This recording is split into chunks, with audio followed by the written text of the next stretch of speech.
जैन साहब, ऐसे में दिल्ली पुलिस के सामने इस वक्त चुनौती बड़ी है। ब्लास्ट हुआ है, उसकी इन्वेस्टिगेशन करनी है और दिल्ली के बॉर्डर्स पर इस वक्त किसानों का जमावड़ा है, तो उधर भी एक चुनौती। देखिए, दूसरी स्टेट से भी कोऑपरेशन दिया जा रहा है पूरा इस एजिटेशन को कंट्रोल करने के लिए। दूसरा, जो पैरामिलिट्री फोर्सेस हैं वो दिल्ली में सब उपलब्ध कराए गए हैं। मैं नहीं समझता कि कोई फोर्स को लेके कोई कमी होगी, पर यह है कि ये एजिटेशन को भी नियंत्रण में रखना है। एजिटेशन की जो स्थान है वहां पर कोई anti social elements, anti national elements active ना हो जाएं, वहां पर कोई ब्लास्ट ना कर दें। वो इंटरनल सिक्योरिटी के लिए एक बहुत बड़ा खतरा हो सकता है, जिसकी संभावना बहुत दिनों से व्यक्त की जा रही है। सबसे खुशी की बात यह है कि मोदी गवर्नमेंट का ट्रैक रिकॉर्ड ब्लास्ट के मामले में बहुत अच्छा रहा है और बहुत दिनों के बाद इस प्रकार का एक लो इंटेंसिटी ब्लास्ट हुआ है। मैं समझता हूं जल्दी वर्कआउट होगा। और सबसे संतोष की बात यह है कि इजराइल से इंडिया के इतने प्रगाढ़ संबंध हैं और इजराइल खुद भी विक्टिम रहा है, इसलिए वो जानते हैं, इसलिए संबंध इससे खराब नहीं होंगे, संबंध इससे और प्रगाढ़ होंगे।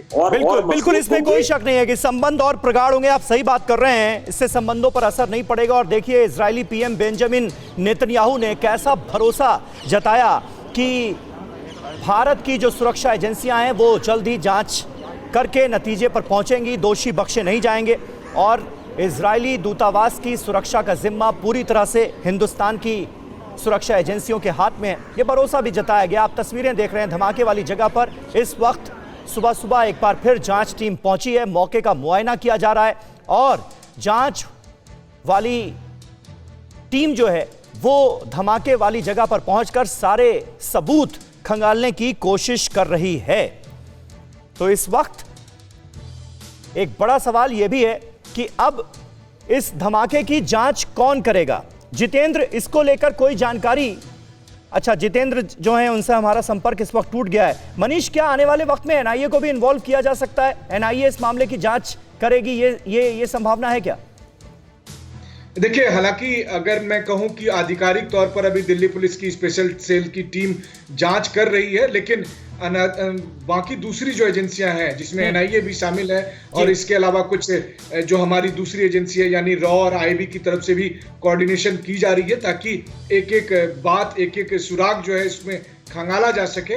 और इसलिए अगर आधिकारिक तौर पर एनआईए को इसकी जांच दी जाती है तो उसमें भी बहुत आश्चर्य की बात नहीं होगी, क्योंकि हम सब जानते हैं कि जो जानकारी आई थी उसके मुताबिक इजराइल की खुफिया एजेंसी मोसाद भी लगातार संपर्क में है। तो आप अंदाजा लगा ही सकते हैं कि यहाँ फिलहाल किस तरह की एजेंसियां इन्वेस्टिगेशन में लगी है और किस तरह की एक्सपर्टीज इसमें शामिल है। अहम बात यह है कि चूंकि उस रोड पर, जो इजराइल एम्बेसी के सामने जो रोड है, वहां पर चाहे सीसीटीवी कैमरे की स्थिति हो या सर्विलांस के जो दूसरे तरीके हैं वो सब इतने हाई लेवल के हैं कि सुरक्षा एजेंसियों को भी उम्मीद है कि इस केस से संबंधित जो भी इन्वेस्टिगेशन से संबंधित जो भी चीजें चाहिए वो सब कुछ प्राप्त होगी और उसके आगे जो लीड है वो मिल सकेगा। हाँ, ये बात जरूर है कि हमें इस बात को भी ध्यान रखना है कि सुरक्षा एजेंसियां ये भी देख रही है कि कहीं इस पूरे प्रोसेस में कोई भटकाने की कार्रवाई भी तो नहीं हो रही है।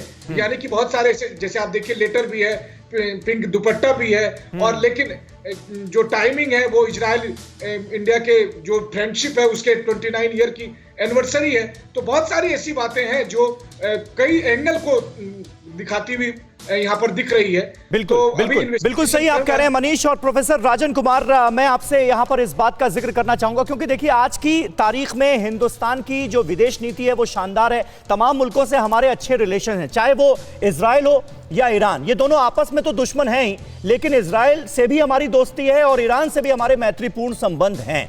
तो अब ये ईरान कनेक्शन का जब हम जिक्र करते हैं तो इसे आप किस तरह से एनालाइज करेंगे?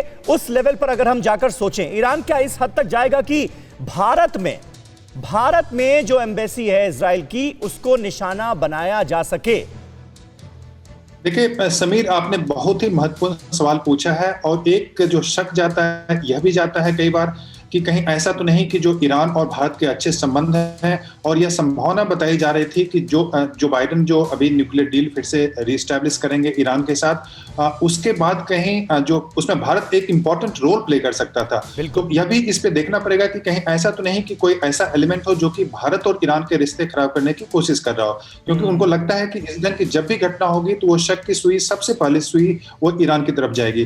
तो वो भी एक इन्वेस्टिगेशन का एंगल बनता है। अभी कहना ये बहुत ही मुश्किल है। मुझे अगर सच पूछें तो मुझे नहीं लगता है कि ईरान का स्टेट, चूंकि भारत तो उसके लिए बहुत इंपॉर्टेंट है, ईरान भारत के लिए बहुत इंपॉर्टेंट है। हमारा वहां पे चाबहार और दूसरे प्रोजेक्ट्स चल रहे हैं जो कि बहुत इंपॉर्टेंट। हमारा जो ऑयल इंपोर्ट होता था ईरान से वो बंद हो गया था, लेकिन अगर न्यूक्लियर डील होता है तो वो फिर से बहाल हो सकता था। लेकिन तो ये सारी संभावना है, तो हमें देखना पड़ेगा कि कहीं ऐसा तो नहीं कि कोई ऐसा एलिमेंट हो जो कि हमारे संबंध ईरान से भी खराब करने की कोशिश। TV9 भारतवर्ष और TV9 बांग्ला प्रस्तुत करते हैं पश्चिम बंगाल चुनाव पर सबसे बड़ा conclave, what Bengal thinks today. देखिए 30 जनवरी दिन भर